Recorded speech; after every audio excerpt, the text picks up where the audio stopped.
Hold on, everybody needs to hear this. What we're about to discuss might be the single biggest disaster in Indiana Fever history, and before you even think about clicking away, this affects everything about Caitlin Clark's future with the team. Yes, everything. Stephanie White just proved she's completely lost control of this team. The evidence? It's worse than you think. We're talking about a coach who waited until 1.7 seconds left on the clock to call a timeout in a crucial game. 1.7 seconds against the Dallas Wings, a team that had won only 9 games all season. 9 games. And somehow the Indiana Fever found a way to lose to them at home. But that's just the beginning of this nightmare. Look, if you're watching this right now, hit that like button because what I'm about to reveal will blow your mind. The truth about Stephanie White's coaching is finally coming out, and it's uglier than anyone imagined. Let me paint you a picture of complete chaos. Tuesday night, August 13th, 2025, Gainbridge Fieldhouse. The Fever are facing a Dallas Wings team that's sitting near the bottom of the league. This should have been an easy win, right? Wrong. Dead wrong. The Fever came out so flat, they were down 14 points before most fans had even settled into their seats. 14 points to a team with the 3rd worst record in the WNBA.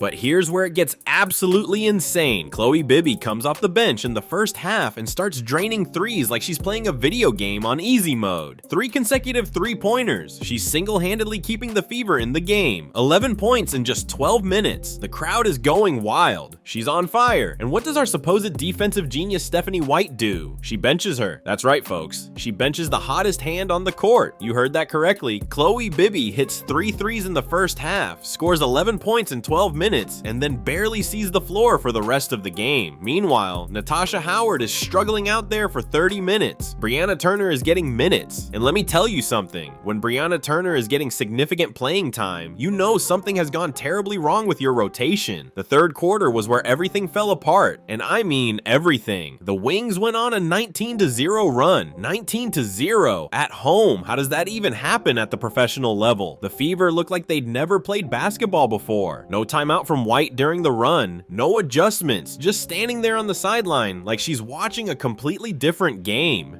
But wait, it gets worse, much worse. The Fever somehow claw their way back into the game. 4th quarter, they're down by just 1 point with 12 seconds left. Natasha Howard grabs a crucial rebound. This is it. This is the moment. They have a chance to win the game. And what happens next will make your blood boil. Howard starts dribbling up the court. 5 seconds go by. She's still dribbling. 7 seconds. Still dribbling. The clock is ticking down, and Stephanie White is just standing there. Finally, Howard gets the ball to Kelsey Mitchell with about 7 seconds left. Mitchell is trying to create anything, but the defense is set. She's struggling to get a good look. The clock keeps ticking. 5 seconds, 4 seconds, 3 seconds, 2 seconds, and then with 1.7 seconds left, 1.7, Stephanie White finally calls a timeout. Are you kidding me? What kind of coach waits until there's literally no time left to make a move? She could have called it when Howard got the rebound. She could have called it when they crossed half court. She could have called it when she saw Mitchell was in trouble. But no, she waits until there's basically nothing left on the clock. Coming out of the timeout, they try to get Mitchell a shot, but with only 1.7 seconds, what can you really do? Mitchell ends up taking a contested fadeaway that hits the side of the backboard. Game over. The Dallas Wings, with their 9 wins, just beat the Indiana Fever at home. And then came the press conference. Oh boy, the press conference. This is where Stephanie White truly showed her colors. Instead of taking any responsibility, any at all, she launched into excuse after excuse after excuse. Excuse number 1, all of our point guards are injured. Really, Stephanie? Really? You've been preaching all season about how versatile your team is. You said you love having the ball in Kelsey Mitchell's hands. You talked about turning Aaliyah Boston into this hub player who makes decisions at the top of the key. Where was all that? Suddenly, when you lose to a 9-win team, everyone's out of position.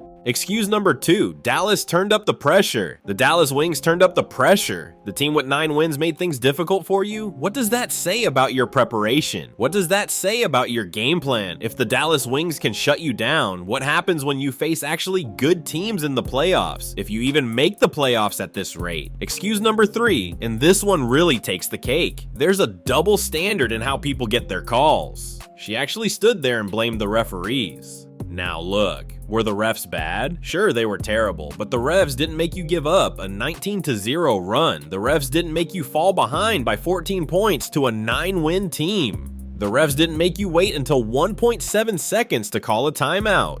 Here's what kills me. Every coach in the league deals with bad refs. Every team gets bad calls. The good coaches find ways to win anyway. The good coaches make adjustments. The good coaches take responsibility when things go wrong. But not Stephanie White. Never Stephanie White. She went on to throw her players under the bus one by one. Kelsey Mitchell? Apparently she's held or chucked on every possession.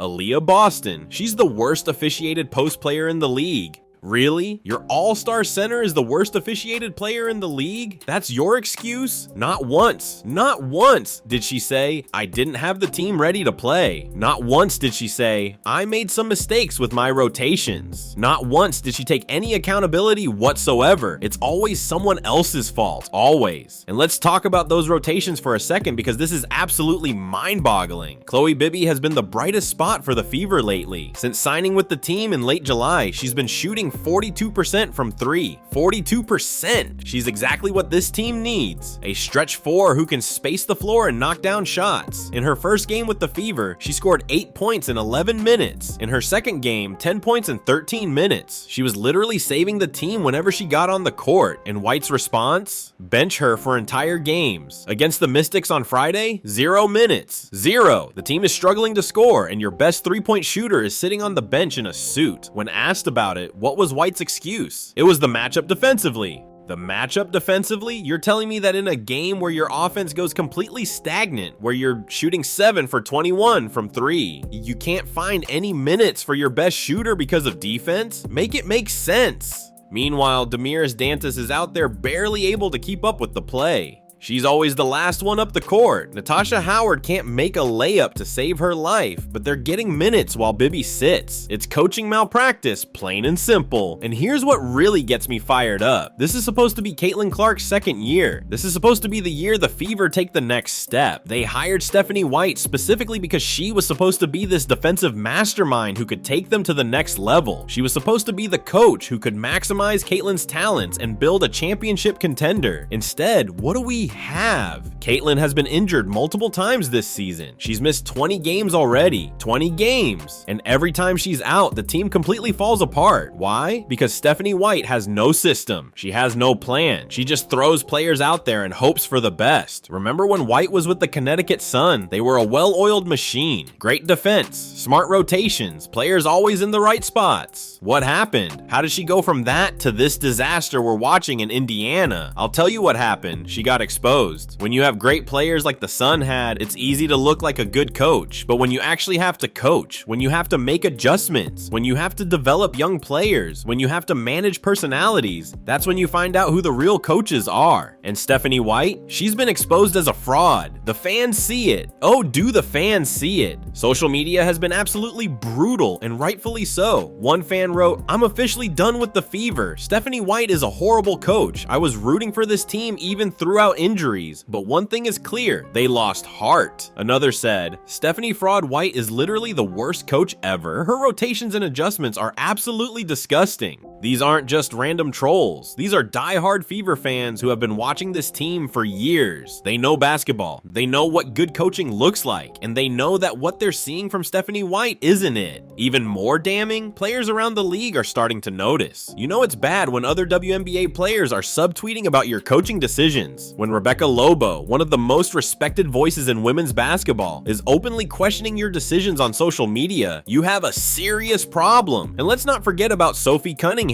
Here's a player who could be a real weapon for this team. She's tough, she can shoot, she plays with heart. But where has she been in White's system? Barely getting consistent minutes, getting yanked in and out of the lineup seemingly at random. How is she supposed to develop any rhythm? How is she supposed to contribute when she doesn't know from one game to the next if she's even going to play? Sophie deserves better. Caitlin deserves better. This entire team deserves better. They deserve a coach who will put them in position to succeed, not one who throws them under the bus every time something goes wrong. The crazy thing is, this team has talent, real talent. When healthy, Caitlin Clark is a generational player who can change the game. Aaliyah Boston is an all-star center who dominated in college and has shown flashes of brilliance in the pros. Kelsey Mitchell is one of the best pure scorers in the league. Sophie Cunningham brings toughness and shooting. Chloe Bibby has proven she can contribute immediately when given the chance. But talent without coaching is just potential, and right now, that's all the Fever have. Wasted potential. You want to know the saddest part of all this? The Fever are currently 18th and 16. They're barely holding on to a playoff spot. They're only 2.5 games ahead of the 9th place team. One more bad stretch, one more series of Stephanie White disasters, and they could miss the playoffs entirely. Can you imagine having Caitlin Clark on your team and missing the playoffs? It would be a complete organizational failure, and the blame would fall squarely on Stephanie White's shoulders. Or at least it should, but knowing her, she'd probably blame the schedule makers or the travel or the color of the uniforms or literally anything except herself. Here's what needs to happen, and it needs to happen now. The Fever front office needs to take a long, hard look at what's happening with this team. Kelly Krauskopf, the president of basketball operations, needs to ask herself, is this really the coach we want leading Caitlin Clark? Is this really the coach who's going to take us to a championship? Because let me be clear, Caitlin Clark won't wait around forever. She's a competitor. She wants to win. And if the Fever can't put a competent coaching staff around her, don't be surprised if she starts looking elsewhere when her contract is up. That's the reality of professional sports. Stars want to play for organizations that are serious about winning. And right now, with Stephanie White at the helm, the Fever don't look serious about anything except making excuses. The solution is obvious. It's staring everyone in the face. Fire Stephanie White. Do it now before more damage is done. Bring in a coach who actually knows how to manage a game. Bring in someone who will take accountability. Bring in someone who won't wait until 1.7 seconds to call a timeout in a crucial situation. There are good coaches out there. Coaches who would love the opportunity to work with Caitlin Clark and this young core. Coaches who understand modern basketball. Coaches who won't panic and abandon their best lineups when things get tough. But as long as Stephanie White is there, this team is going nowhere. They'll continue to lose games they should win. They'll continue to mismanage their talent. They'll continue to make excuses instead of improvements. The clock is ticking, just like it was ticking down in that game against Dallas while Stephanie White stood there doing nothing. 1.7 seconds. That's all the time she left her team to try to win the game. And in a way, that perfectly sums up her entire coaching tenure. Too little, too late, and ultimately, not good enough. Fever fans deserve better. The players deserve better. And most importantly, if the Fever want to keep Caitlin Clark and build a championship team around her, they need to do better. The first step, getting rid of Stephanie White before she does any more damage. This isn't just about one game. This isn't just about one bad timeout. This is about a pattern of incompetence that's holding back one of the most exciting young teams in the WNBA. Every game White coaches is another missed opportunity. Every press conference where she makes excuses is another sign that she's not the right person for this job. The question isn't whether Stephanie White should be fired. The question is, what are they waiting for? Remember, folks, this is supposed to be the Indiana Fever's time. They have the talent, they have the fan support, they have everything they need to be successful except for one thing: competent coaching. And until that changes, they'll continue to be nothing more than a cautionary tale about what happens when you waste generational talent with terrible leadership. The fans are done with the excuses. They're done with the bad rotations. They're done with watching winnable games slip away because of coaching malpractice. The chants are getting louder. The criticism is getting sharper, and pretty soon, if something doesn't change, Gainbridge Fieldhouse is going to be empty because nobody wants to watch a team that's being sabotaged by its own coach. Stephanie White has shown us who she is. She's an excuse maker. She's someone who refuses to take accountability. She's someone who will throw anyone and everyone under the bus before admitting she made a mistake. And most importantly, she's shown that she's not capable of coaching at this level. The Dallas Wings game was just the latest example, but it won't be the last. As long as Stephanie White is coaching this team, there will be more embarrassing losses, more questionable decisions, more excuses, and more wasted opportunities. So I'll leave you with this thought. How many more games like this can the Fever afford? How many more times can they lose to bad teams at home? How many more times can Stephanie White blame everyone but herself before something finally changes? The answer should be zero. But knowing how these things usually go, we'll probably have to endure a few more disasters before the front office finally does what needs to be done. Until then, we'll keep watching, we'll keep calling out the incompetence, and we'll keep hoping that someone in the Fever organization finally has the courage to make the change that everyone knows needs to happen.